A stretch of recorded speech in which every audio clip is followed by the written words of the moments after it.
भावना शब्द की उत्पत्ति लैटिन मूल मूवरे से हुई है, जिसका अर्थ है आगे बढ़ना, मार्गदर्शन करना।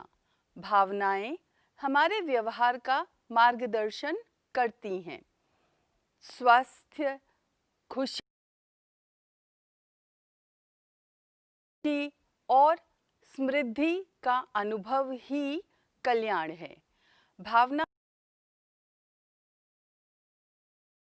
कल्याण स्वयं की देखभाल, विश्राम, तनाव में कमी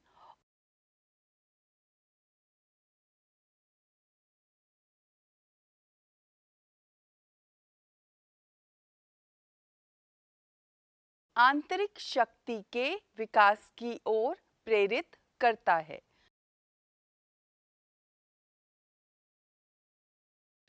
नकारात्मक और सकारात्मक दोनों तरह की भावनाओं के प्रति सजग रहना और इन भावनाओं को कैसे संभालना है, यह समझने में सक्षम होना महत्वपूर्ण है। भावनात्मक कल्याण में अनुभवों से सीखने और आगे बढ़ने की क्षमता भी शामिल है। भावनात्मक कल्याण स्वायत्तता और उचित निर्णय लेने के कौशल को प्रोत्साहित करता है, जो प्रायः सीधे सीधे मानसिक स्वास्थ्य से जुड़ता है। भावनात्मक साक्षरता बाल विकास का एक बुनियादी पहलू है। एक शिक्षक के रूप में हमारी बहुत बड़ी जिम्मेदारी है कि हम अपने बच्चों को उनकी भावनाओं से अवगत कराएं। जब मैं कहती हूँ कि उनकी भावनाओं से अवगत कराना है, तो इसका मतलब है वे परिस्थितियाँ जिसमें वे खुशी, उत्साह, दुख और ऊब महसूस करते हैं। शिक्षक के रूप में भी हमें अपने बच्चों को उनकी भावनाओं के कारणों या उत्प्रेरकों की पहचान करने के लिए प्रोत्साहित करना चाहिए। भय, अपराधबोध, खुशी, शर्मिंदगी, ईर्ष्या, घृणा, दुख, आशा, हताशा इत्यादि जैसी भावनाएं। भावनाओं के प्रति आत्म जागरूकता के लिए छात्रों को अपनी भावनाओं को पहचान कर उन्हें नाम देने और स्वीकार करने के लिए प्रोत्साहित करना होगा। आप जानते हैं कि कुछ बच्चों को अपनी भावनाओं को शब्दों में बयान करने में परेशानी हो सकती है। इसलिए शिक्षक के रूप में हमें उन्हें स्व अभिव्यक्ति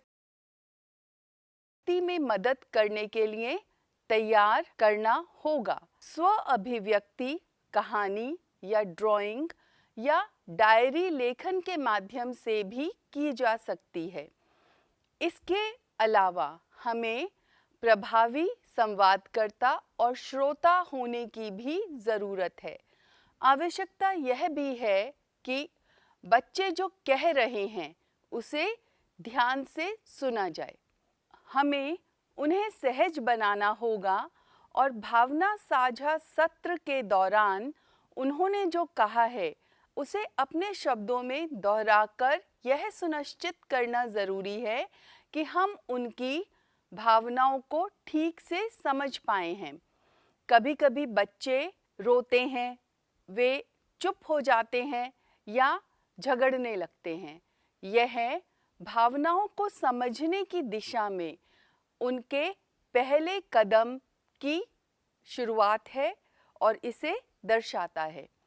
उन्हें अपनी भावनाओं को परिप्रेक्ष्य में रखने के लिए आवश्यक समय और स्थान दें और इसके बाद ही उनसे भावनाओं पर चिंतन अथवा उन्हें संभालने की नीतियों पर बातचीत करें।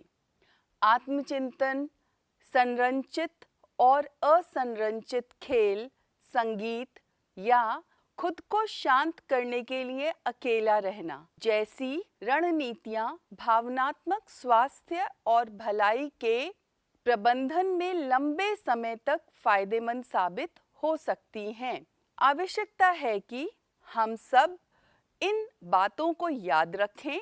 हम सभी को पहले अपने मानसिक स्वास्थ्य और भावनात्मक कल्याण में सुधार करना है और बाद में अपने छात्रों की मदद करनी है कि वह अपना भावनात्मक स्वास्थ्य और मानसिक कल्याण न